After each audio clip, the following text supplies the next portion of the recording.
अस्सलामु अलैकुम वरहमतुल्लाहि वबरकातुहू।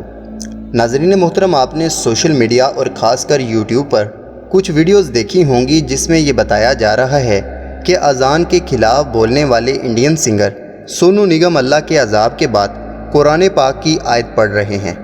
लेकिन जो दुख की बात है वो ये है कि एक तो जो भी यूट्यूबर ऐसी वीडियोस बनाता है उसे कुछ ख्याल करना चाहिए कि क्यों लोगों तक गुमराही पहुंचा रहा है। मैं नाम नहीं लेता, लेकिन उसको खुद सोचना चाहिए कि उसकी वजह से कई दूसरे छोटे चैनल जो अभी ग्रो कर रहे हैं वो भी ना देख रहे हैं कि ये वीडियो सही है या नहीं, वो भी कॉपी किए जा रहे हैं और अपलोड करते जा रहे हैं। अब आप ये एक छोटा सा क्लिप देखें जिसने ये सारी गुमराही फैलाई है। वतुइज़्ज़ु मन तशा वतुज़िल्लु मन तशा, इज़्ज़त भी वही देता है और ज़िल्लत भी वही देता है। अब आपने देख लिया और लोगों के कमेंट्स देखे जहां सुबहान अल्लाह, ये अल्लाह के अज़ाब की वजह से कुरान पढ़ रहा है, ये भी मुसलमान होने वाला है, और ऐसी ऐसी बातें लिखी हुई हैं कि बंदा सोचता है कि यार इन लोगों का उस वक़्त क्या हाल होगा जब दज्जाल आएगा। एक छोटे से क्लिप को देखकर ये लोग ये तक भूल गए कि वो गाने गाता है, हिंदू है, लाउड स्पीकर पर अजान सुनना गवारा नहीं करता, और आप इसकी वाह वाह कर रहे हैं। अब देखें जो मुकम्मल क्लिप है कि क्यों वो कुरान पाक की आयत मुबारका पढ़ रहा है। कॉपीराइट की वजह से मैं आपको मुकम्मल वीडियो नहीं दिखा सकता, लेकिन मैंने लिंक डिस्क्रिप्शन में दे दिया है, आप मुकम्मल वीडियो वहां देख लें।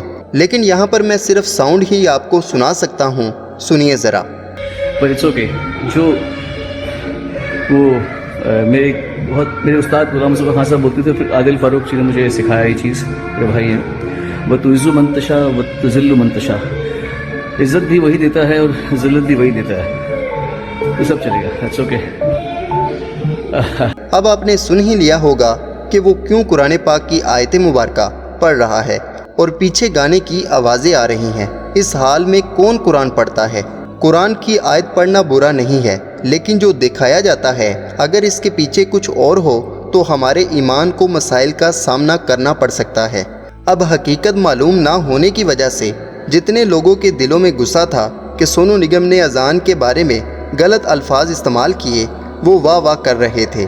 आज हमारा हाल ये है कि काफिर अगर हमारे दीन की 100 बार बेहुरमती करें तो हम गुस्से से लाल पीले हो जाते हैं, लेकिन अगर वो कोई एक बात हमारे दीन के हक में कर दें तो पुरानी बातें हम भुला देते हैं और उनको अपना दोस्त समझना शुरू कर देते हैं। जबकि अल्लाह का कुरान कहता है कि ये तुम्हारे दोस्त कभी नहीं हो सकते। एक ही सूरत में ये तुम्हारे दोस्त हैं, या तो तुम इनका दीन इख्तियार कर लो या ये तुम्हारा कर ले। आप सबसे दरख्वास्त है कि कभी भी ऐसी वीडियोस देखें तो पहले तस्दीक करें और फिर यकीन करें। अल्लाह पाक से दुआ है कि अल्लाह हमें हक बयान करने की तौफीक अता करे। उम्मीद करता हूँ कि ये छोटी सी कोशिश आपको पसंद आई होगी। वीडियो पसंद आए तो वीडियो को लाइक करें, चैनल को सब्सक्राइब करें, अपना और अपने दोस्तों का ख्याल रखें। अल्लाह हाफिज़, अल्लाह निगहबान।